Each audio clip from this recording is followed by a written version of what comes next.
Good morning to all. इसके पहले हमने पावर क्वालिटी मॉनिटरिंग के बारे में डिस्कस किया था। आज हम पावर क्वालिटी मेज़रमेंट इक्विपमेंट्स पर डिस्कस करेंगे। पावर क्वालिटी मेज़रमेंट आप वैसे फर्स्ट ईयर से पावर क्वालिटी से रिलेटेड इक्विपमेंट देखते आ रहे हैं तथा उन पर डिफरेंट टाइप के अपने एक्सपेरिमेंट भी परफॉर्म किए हैं।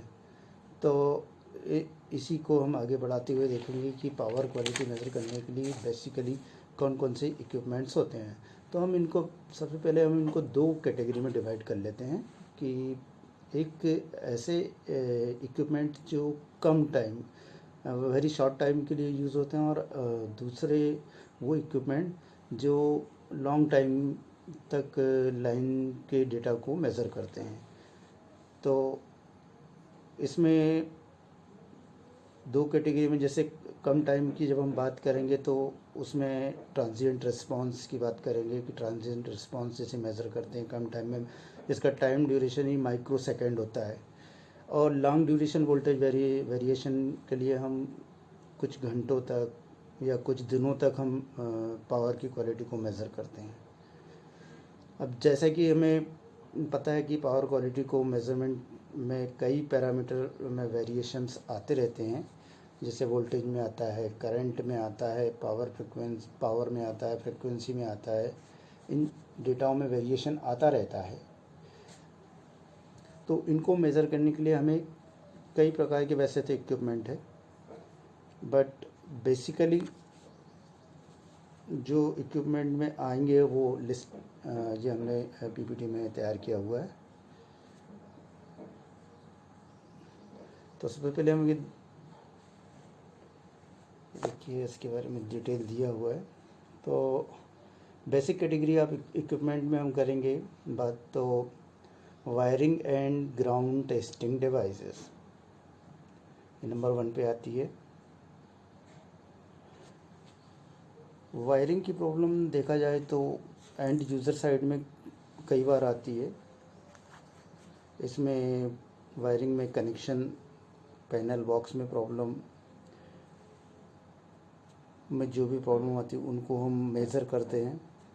कई बार ये होता है कि हमारा जो ग्राउंड होता है वो प्रॉपरली आइसोलेटेड है कि नहीं है, ये मेज़र करते हैं। ग्राउंड का इम्पीडेंस और न्यूट्रल इम्पीडेंस भी मेज़र करते हैं। अगर ग्राउंड या न्यूट्रल कहीं से लीक है या कहीं से प्रॉपर कनेक्ट नहीं है तो उसका इंडिकेशन देना भी इसमें हम लोग शामिल करते हैं।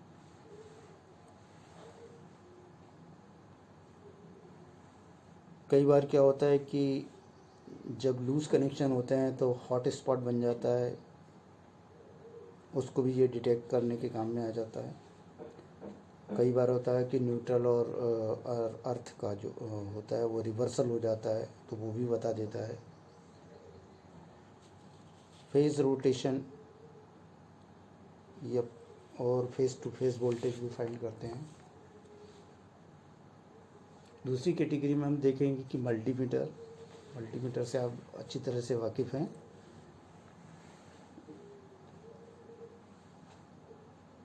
मल्टीमीटर के थ्रू हम वोल्टेज, करंट के लेवल को चेक करते हैं। ये ओवरलोडिंग अगर हो रही है, वोल्टेज ज़्यादा बढ़ रहा है तो उसकी भी इंफॉर्मेशन देता है। अंडर वोल्टेज है तो उसके बारे में भी हमें डेटा उपलब्ध कराता है। इससे हम phase to ground voltage, phase to neutral voltage, neutral to ground voltage, phase to phase voltage, phase to phase voltage 3 phase system में फेज़ करंट और न्यूट्रल करंट आदि हम इससे मेज़र कर सकते हैं।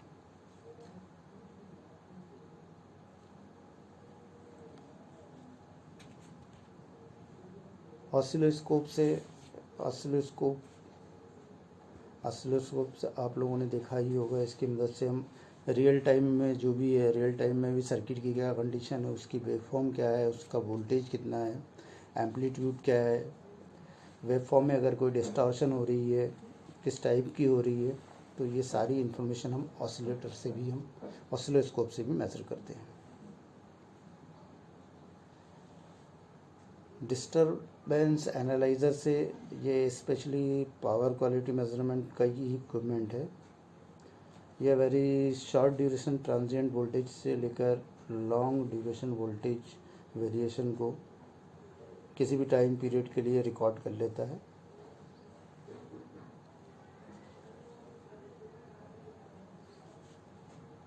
स्पेक्ट्रम एनालाइज़र की बात करेंगे तो ये वोल्टेज और करंट दोनों को मेज़र करता है, जिससे हार्मोनिक पावर का पता चलता है हमें।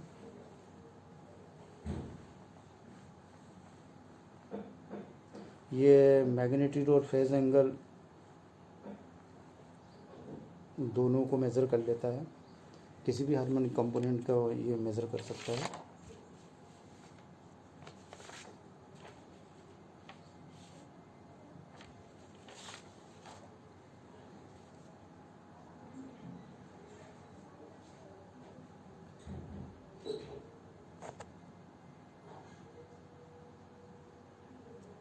फ्लिकर मीटर से हमें एक टाइप का कर्व मिलता है जिसके डाटा को हम एनालिसिस करके इवैल्यूएट करते हैं।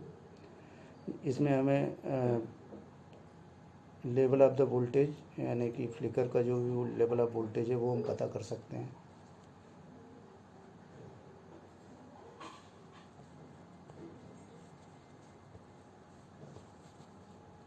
ये देखिएगा, ये जैसा हमने देखा था अभी CRO की बात कर रहे हैं, डिजिटल कैमरा होता है।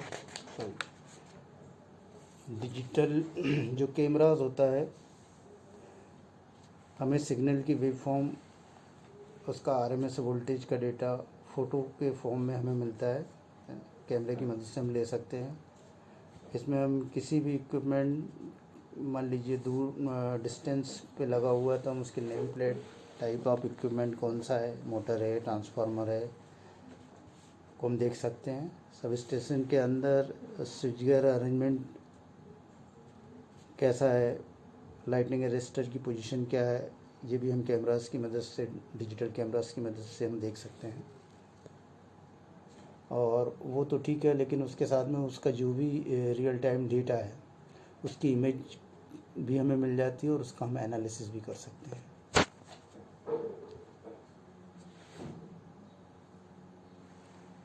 ये पिक्चर डिस्टरबेंस एनालाइज़र की है।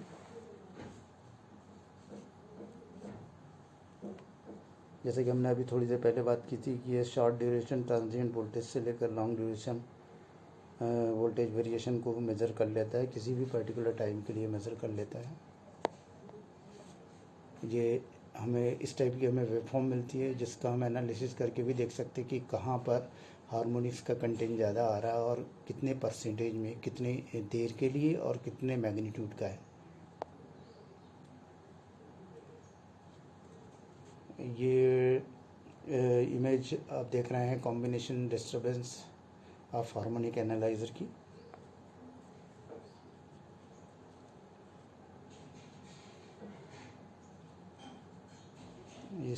ये हार्मोनिक पावर कितना कंज्यूम हो रहा है इसके थ्रू हम पता कर सकते हैं कि ये करंट और वोल्टेज दोनों को मेज़र करता है।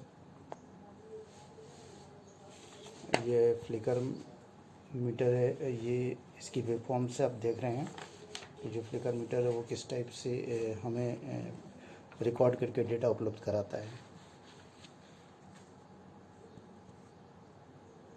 ये भी उसी का है, आप देखिएगा। आज के लिए इतना ही। Thank you.